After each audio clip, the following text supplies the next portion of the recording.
femme qui se nommait Marie. Un jour, un ange s'approcha d'elle et lui dit « Marie, le Seigneur est avec toi. N'aie pas peur, Marie, car tu as trouvé grâce auprès de Dieu. Écoute, tu vas tomber enceinte et accoucher d'un fils. Tu l'appelleras Jésus. Il sera puissant et sera appelé Fils du Très-Haut.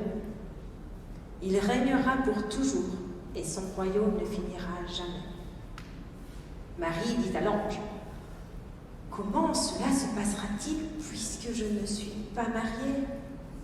L'ange répondit « Le Saint-Esprit viendra sur toi et la puissance du Très-Haut te couvrira de son ombre.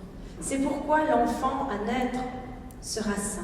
Il sera appelé le Fils de Dieu, car rien n'est impossible à Dieu. » Marie dit « Oui, je suis une servante du Seigneur, que cela m'arrive selon sa parole. » Alors l'ange s'éloigna d'elle.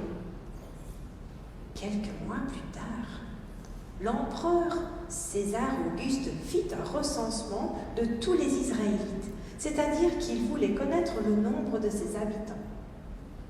Pour cela, les habitants devaient se rendre à Bethléem, dans le sud d'Israël.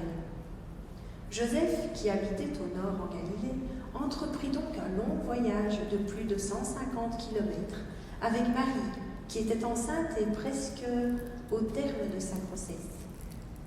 Quand ils arrivèrent à Bethléem, ils durent trouver un logement pour que Marie puisse accoucher, mais il y avait tellement de monde à cause du recensement qu'ils ne trouvèrent aucun endroit pour les accueillir. Ils trouvèrent juste une étable destinée aux animaux. C'est là-bas qu'elle mit au monde son fils premier-né. Elle l'enveloppa de bandes de tissu et le coucha dans une mangeoire. Non loin de là, dans les champs, vivaient des bergers qui gardaient leurs troupeaux la nuit. C'est ça. Oui, C'est ça. Un ange du Seigneur leur apparut et sa gloire brillait autour d'eux. Ils étaient absolument terrifiés. Mais l'ange leur dit « N'ayez pas peur, écoutez attentivement, car je vous annonce une bonne nouvelle qui apporte une grande joie à tout le monde. Aujourd'hui, votre Sauveur est né dans la ville de David. Il est le Christ Seigneur. Ce sera un signe pour vous. Vous trouverez un bébé enveloppé dans des bandes de tissu et couché dans une crèche. » Soudain, une vaste armée céleste apparut avec l'ange, louant Dieu et disant « Gloire à Dieu au plus haut des cieux et paix sur la terre parmi les gens qui lui plaisent. » Quand les anges les quittèrent et retournèrent au ciel, les bergers se dirent « Passons à Bethléem et voyons ce qui s'est passé, que le Seigneur nous a fait connaître. » Alors ils se précipitèrent et trouvèrent Marie, Joseph et le bébé couchés dans une mangeoire. Quand ils le virent, ils racontèrent ce qu'on leur avait dit de cet enfant. Et tous ceux qui l'ont entendu ont été étonnés de ce que les bergers ont dit. Alors les bergers revinrent, glorifiant et louant Dieu pour tout ce qu'ils avaient entendu et vu.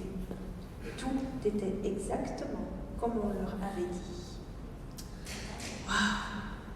C'est vraiment ça qui s'est passé. Incroyable. Donc ce bébé, tu dis, s'appelle Jésus. Absolument. Et il est roi. Il est roi. Roi des rois même. Seigneur des seigneurs. Mais quand même quelque chose qui me chiffonne. Les amis, où naissent les rois? Oui. Ils naissent dans les maisons, mais peut-être encore plus grosses. À l'hôpital, ouais, c'est vrai aussi. Mais où est-ce qu'ils grandissent les rois? Quand ils viennent, ils rentrent de l'hôpital, ils vont dans quoi? Dans un palais. Ils vont dans un palais. Et qui sont les papas et les mamans des rois? Des rois et des reines. Et quand on annonce la venue d'un futur roi, la naissance d'un futur roi, on sonne la trompette, les cavaliers partout dans les villes vont dire la naissance du roi. Et ici, je vois rien de tout ça. Jésus, il est né dans une étable. Je pense pas que Marie et Joseph étaient rois et reines. Non. Et on n'a pas non plus envoyé des cavaliers. Mais les messagers étaient bien plus importants. Cette lumière que j'ai vue, c'était les anges.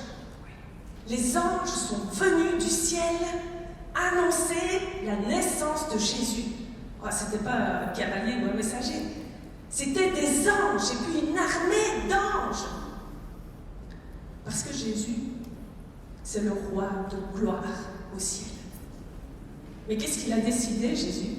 Il a décidé de venir sur la terre en tant que roi serviteur. Parce qu'il est né dans la simplicité, l'humilité. Pas de grand tralala.